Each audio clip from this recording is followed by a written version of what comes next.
Question series देख लेते हैं, मॉडर्न हिस्ट्री का है, जो कि आगे आने वाले किसी भी पीसीएस एग्जाम या जनरल कंपटीशन के लिए काफ़ी इम्पोर्टेंट होंगे।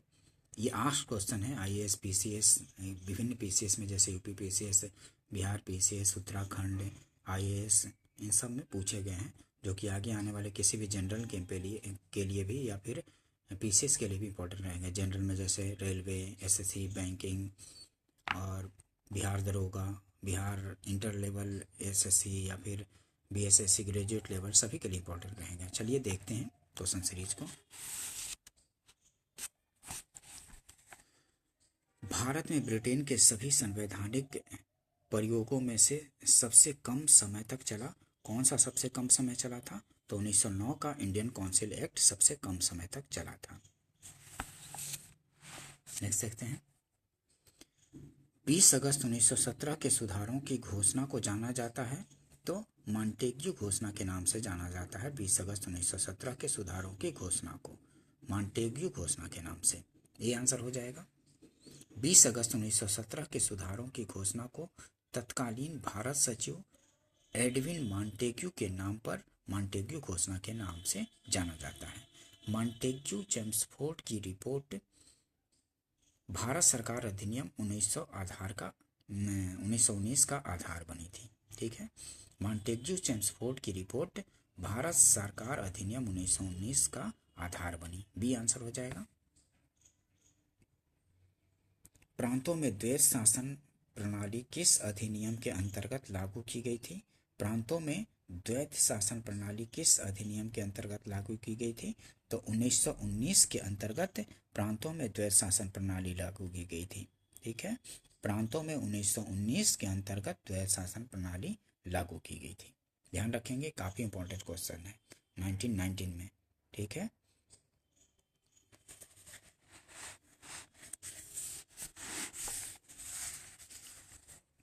एक्सप्लेनेशन देख लेते हैं। भारत में प्रांतों में द्वैत शासन का प्रारंभ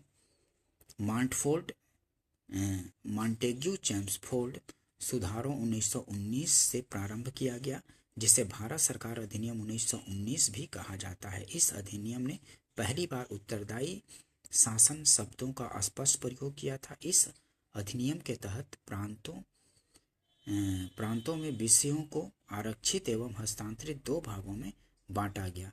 इनमें हस्तांतरित विषयों का प्रशासन विधायिका के चयनित सदस्यों को सौंपा गया, जबकि आरक्षित विषय गवर्नरों की कार्यकारिणी के पास ही रहे। ठीक है, इसलिए इसको द्वैत शासन कहा गया, क्योंकि आरक्षित विषय भी थे और हस्तांतरित विषय थे। आरक्षित गवर्नर जनरल की परिषद को, कार्यकारिणी को, और ये हस्तांतरित ये यहाँ के विधायिका में चयनित लोगों को दिया गया था। नेक्स्ट देखते हैं।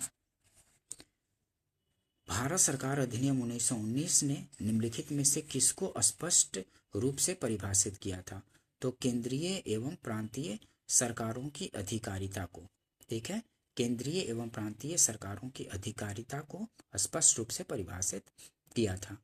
भारत सरकार अधिनियम 1919 ने निम्नलिखित में से किसको स्पष्ट रूप से परिभाषित किया? तो केंद्रीय एवं प्रांतीय सरकारों की अधिकारिता को, बी आंसर हो जाएगा। ध्यान रखेंगे, काफी इंपॉर्टेंट क्वेश्चन है, पूछे जा सकते हैं आगे भी। द्वैत शासन प्रणाली लागू करने वाला एक्ट कौन था? तो द्वैत शासन प्रणाली लागू करने वाला एक्ट था तो 1919 का एक्ट था। ठीक है, डी आंसर हो जाएगा। निम्न कथनों पर विचार कीजिए, कथन और कारण। भारत सरकार अधिनियम 1919 के प्रवर्तन के साथ शासन का ढांचा और उसकी विशेषताएं एकात्मक और केंद्रीय ही रही। ठीक है, आर कारण, सत्ता का एक बड़ा भाग प्रांतों को प्रत्यायोजित किया गया था, तो आंसर बी हो जाएगा। दोनों सही है, परंतु स्पष्टीकरण नहीं करता है। फिर से देख लेते हैं। भारत सरकार अधिनियम 1919 के प्रवर्तन के साथ शासन का ढांचा और उसकी विशेषताएं एकात्मक और केंद्रीय ही रही। कारण, सत्ता का एक बड़ा भाग प्रांतों को प्रत्यायोजित किया गया था। ठीक है, बी आंसर हो जाएगा। दोनों सही है लेकिन स्पष्टीकरण नहीं करता है कारण। नेक्स्ट देखते हैं, एक्सप्लेनेशन देख लेते हैं और अच्छे से समझ में आ जाएगा।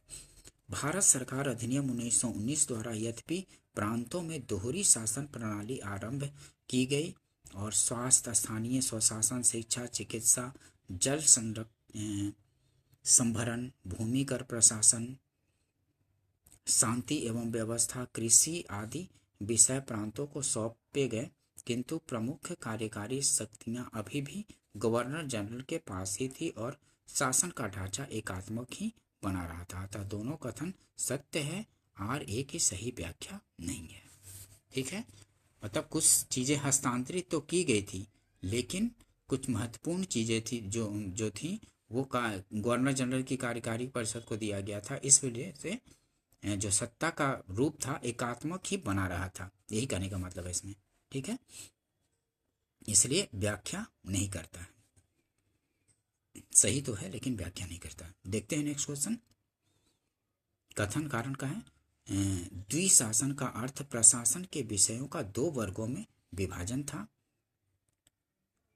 सही बात है, द्विशासन का अर्थ प्रशासन के विषयों का दो भागों में विभाजन था और कारण प्रांतों में उत्तरदायी शासन के बोध का प्रवर्तन कराने का प्रयत्न किया गया था। प्रांतों में उत्तरदायी शासन के बोध का प्रवर्तन कराने का प्रयत्न किया गया था। ठीक है, ये दोनों सही है और व्याख्या भी करता है, क्योंकि कहीं ना कहीं कुछ हस्तांतरित विषय दिए गए थे तो कम से कम उत्तरदायी शासन के बोध कराने का प्रयत्न किया गया था। ये बात सही है, भले एकात्मक सरकार वो थी लेकिन कुछ हस्तांतरित विषय दिए गए थे।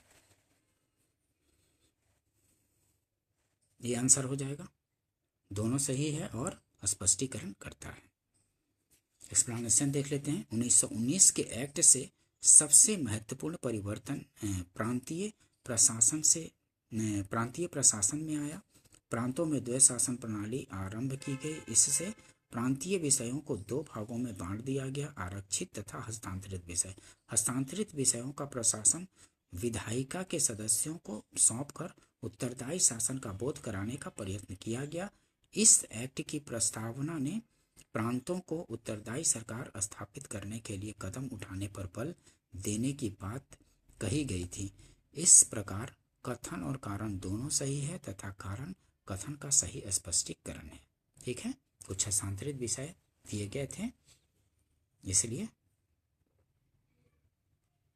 नेक्स्ट देखते हैं, भारत सरकार अधिनियम 1935 के मुख्य तत्वों में सम्मिलित थे। तो क्या क्या सम्मिलित थे? एक, संघ का प्रावधान किया गया था 1935 के अधिनियम के तहत। ठीक है, और प्रांतों को स्वायत्तता देना, प्रांतों को स्वायत्तता 1935 के अधिनियम में दिया गया था। ये भी सही है, एक और दो दोनों सही है। तो ये आंसर हो जाएगा। प्रांतों में द्विशासन की प्रस्तावना नहीं, द्विशासन, प्रांतों में द्विशासन की प्रस्तावना नहीं, द्विशासन 1919 में लाया गया था, 1919 में। केंद्रीय विधायिका को संप्रभुता प्रदान करना, केंद्रीय विधायिका को संप्रभुता प्रदान करना नहीं, ये भी नहीं।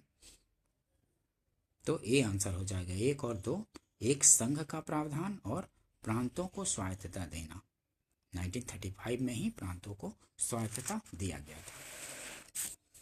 अद्वैत शासन प्रांतों से हटा करके 1935 में 1935 में केंद्र में ला दिया गया था अद्वैत शासन। देखते हैं एक्सप्लेनेशन। 1935 के अधिनियम द्वारा सर्वप्रथम भारत में संघात्मक सरकार की स्थापना की गई। इस संघ को ब्रिटिश भारतीय प्रांतों तथा कुछ भारतीय रियासतों को संघ में शामिल होना जो संघ में शामिल होना चाहती थी को मिलाकर बनाया गया था। इस अधिनियम के द्वारा प्रांतों में द्वैत शासन समाप्त कर दिया गया था। 1935 में प्रांतों में जो द्वैत शासन 1919 में लगाया था उसको समाप्त कर दिया गया। प्रांतों को स्वायत्तता प्रदान कर दी गई एवं केंद्र में द्वैत शासन लागू किया गया। ठीक है, 1935 में केंद्र में द्वैत शासन लागू किया गया। 1919 के अधिनियम में कहाँ ला गया था? प्रांतों में। 1935 में वहां से समाप्त कर दिया गया प्रांतीय स्वायत्तता ला दी गई और 1935 में केंद्र में द्वैध शासन लगा दिया गया। ठीक है, ध्यान रखेंगे, काफी इंपॉर्टेंट क्वेश्चन है, बार बार रिपीट होते हैं। नेक्स्ट देखते हैं, भारत सरकार अधिनियम 1935 निम्नलिखित में से किसकी रिपोर्ट पर आधारित थी? तो भारत सरकार अधिनियम 1935 साइमन कमीशन की रिपोर्ट पर आधारित थी। ठीक है, भारत सरकार अधिनियम 1935 निम्नलिखित में से किसकी रिपोर्ट पर आधारित थी? तो साइमन कमीशन की रिपोर्ट पर आधारित थी। ठीक है, साइमन कमीशन कब आया था भारत में, बताइएगा आप हमको कमेंट में वो करके, क्योंकि आप लोग को पता है साइमन कमीशन कब भारत आया था, बताइएगा।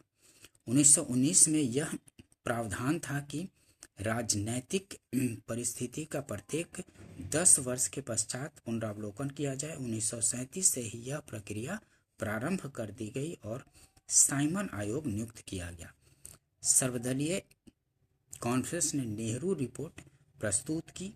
साइमन आयोग रिपोर्ट एवं गोलमेज सम्मेलनों और अंग्रेजी सरकार द्वारा प्रस्तुत श्वेत पत्र, ये सभी 1935 के भारत सरकार अधिनियम के आधार बने। ठीक है, नेक्स्ट देखते हैं, 1935 के भारत सरकार अधिनियम की कुछ विशेषताएं थी। 1935 के भारत सरकार अधिनियम की कुछ विशेषताएं क्या थी?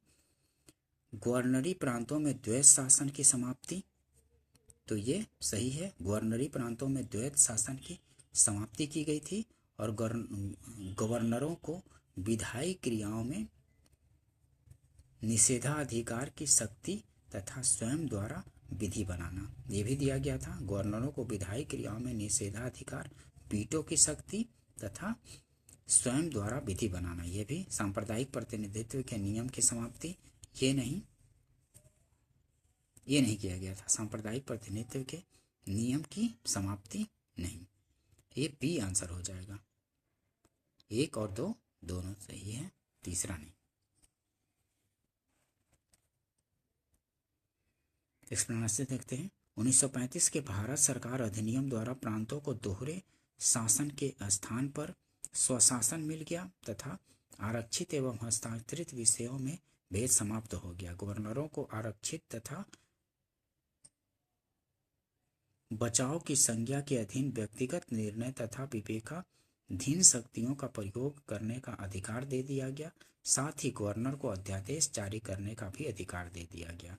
इस अधिनियम द्वारा सांप्रदायिक तथा वर्गीय मतदाता मंडलों का विस्तार हुआ और अनुसूचित जातियों, मुसलमान, सिख, यूरोपीय, भारतीय, ईसाई, एंग्लो इंडियन तथा भारतीय मुसलमान आदि को पृथक पृथक प्रतिनिधित्व मिला।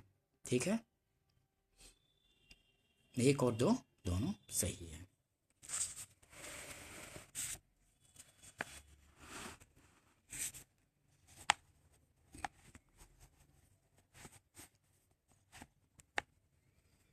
भारत सरकार अधिनियम 1935 ने समाप्त की, तो प्रांतीय द्वैध शासन व्यवस्था को समाप्त किया था। ठीक है, 1935 वाला अधिनियम ने, बी आंसर हो जाएगा। नेक्स्ट क्वेश्चन देखते हैं, निम्नलिखित कथनों पर विचार कीजिए। गवर्नमेंट ऑफ इंडिया एक्ट 1935 में प्रांतीय स्वायत्तता का उपबंध था, सही है। एक संघीय न्यायालय फेडरल कोर्ट की स्थापना का उपबंध था, यह भी सही है। केंद्र में अखिल भारत संघ का उपबंध था, केंद्र में अखिल भारतीय संघ का उपबंध था, यह भी सही है। तो 1 2 3 डी सही हो जाएगा। 1 2 3 तीनों सही है। ठीक है, प्रांतीय स्वायत्तता का उपबंध इसमें किया गया था 1935 में। एक संघीय न्यायालय फेडरल कोर्ट की स्थापना का उपबंध किया गया था, ये भी सही है। केंद्र में अखिल भारतीय संघ का उपबंध था। ठीक है, अखिल भारतीय संघ 1935 में ही लाया गया था। तो ये तीनों सही है। काफी इंपॉर्टेंट क्वेश्चन अलग अलग भी पूछे जा सकते हैं, इसको ध्यान रखेंगे। ठीक है,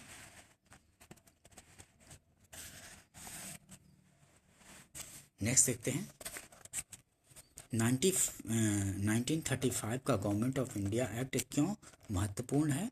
तो क्यों महत्वपूर्ण है? यह भारतीय संविधान का प्रमुख स्रोत है। ठीक है, काफ़ी उपबंध जो लिए गए हैं 1935 के गवर्नमेंट ऑफ इंडिया एक्ट से भारतीय संविधान में। ठीक है, तो ए आंसर हो जाएगा, यह भारतीय संविधान का प्रमुख स्रोत है। ठीक है, 1935 के अधिनियम से काफ़ी भारतीय संविधान में लिए गए हैं। ये आंसर हो जाएगा। 1935 के भारत सरकार अधिनियम की निम्नलिखित में से कौन सी एक वैशिष्ट युक्ति नहीं है? कौन सी वैशिष्ट युक्ति नहीं है? केंद्र में साथ ही साथ राज्यों में द्वैध शासन नहीं, राज्यों में द्वैध शासन नहीं लाया गया था, हटा दिया गया था, केंद्र में लाया गया था, तो ये गलत हो जाएगा, ये गलत हो जाएगा।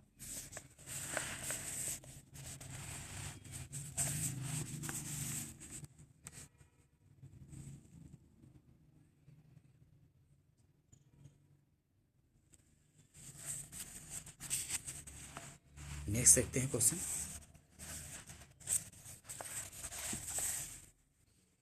1935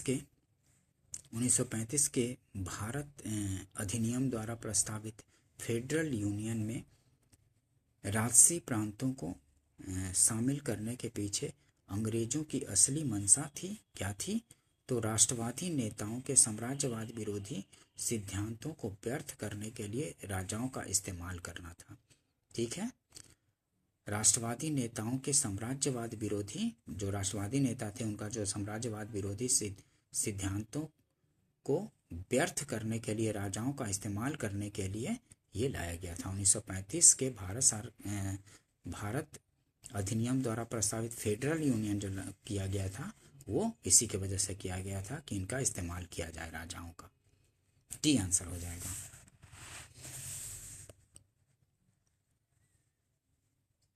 नेक्स्ट देखते हैं, निम्नलिखित में से किसने 1935 के अधिनियम के बारे में कहा था?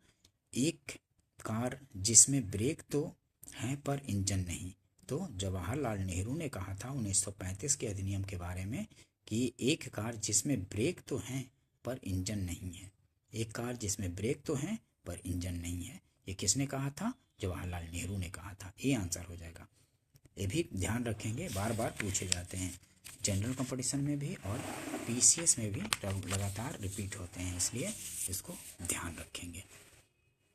ठीक है दोस्तों, चलते हैं, आगे बढ़ते हैं। भारतीय राष्ट्रीय कांग्रेस ने अपने किस अधिवेशन में भारत सरकार अधिनियम 1935 को अस्वीकार किया था? तो लखनऊ अधिवेशन 1936 में। भारतीय राष्ट्रीय कांग्रेस ने अपने किस अधिवेशन में भारत सरकार अधिनियम 1935 को अस्वीकार किया था? तो लखनऊ अधिवेशन 1936 में। भी आंसर हो जाएगा। भारतीय राष्ट्रीय कांग्रेस ने अपने लखनऊ अधिवेशन 1936 में भारत सरकार अधिनियम 1935 को अस्वीकार किया था। इस अधिवेशन की अध्यक्षता जवाहरलाल नेहरू ने की थी। ठीक है, 1936 में 1936 में लखनऊ अधिवेशन की अध्यक्षता जवाहरलाल नेहरू ने की थी। ये भी पूछा जाता है, ध्यान रखेंगे।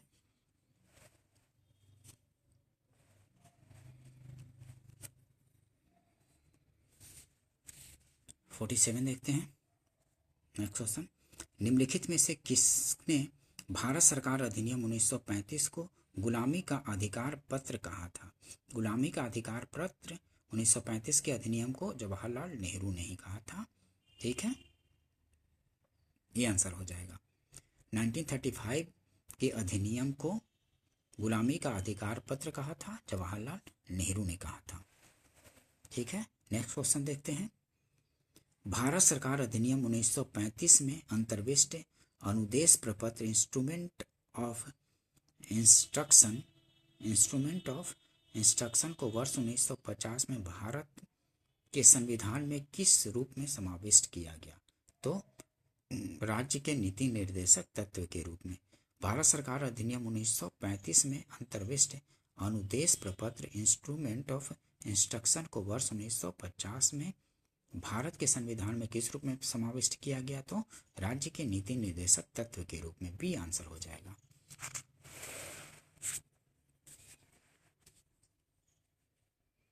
भारतीय संविधान में 1935 के अधिनियम से काफी प्रभावित है, काफी अधिनियम लिए गए हैं। देखते हैं एक्सप्लेनेशन। भारत सरकार अधिनियम 1935 में अंतर्विष्ट अनुदेश प्रपत्र इंस्ट्रूमेंट ऑफ इंस्ट्रक्शन को वर्ष 1950 में भारत के संविधान में राज्य की नीति निर्देशक तत्व के रूप में समाविष्ट किया गया है। आलोचकों ने इसे केवल पवित्र लोकोक्ति कहा है। ठीक है, नेक्स्ट क्वेश्चन देखते हैं।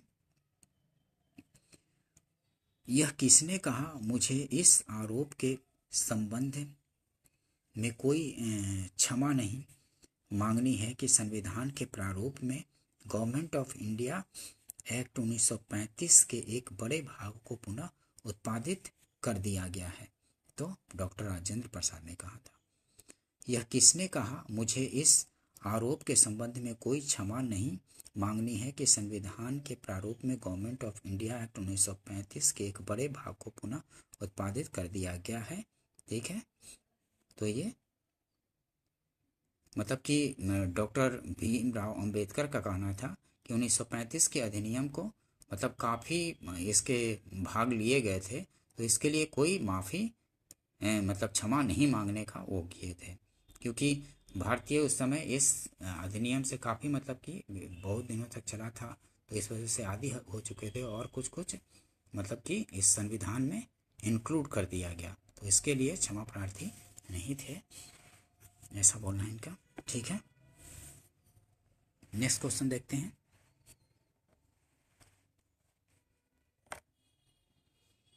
द रेगुलेटिंग एक्ट 1773, तो ये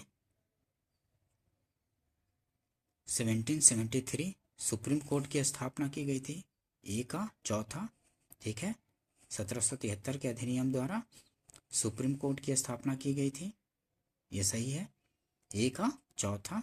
ठीक है, भारतीय परिषद अधिनियम 1909, भारतीय परिषद अधिनियम 1909 सांप्रदायिक निर्वाचन मंडल प्रारंभ किया गया था। ठीक है, बी का तीसरा, सांप्रदायिक निर्वाचन मंडल मुसलमानों को पहली बार दिया गया था 1909 में ही। ठीक है, बी का तीसरा।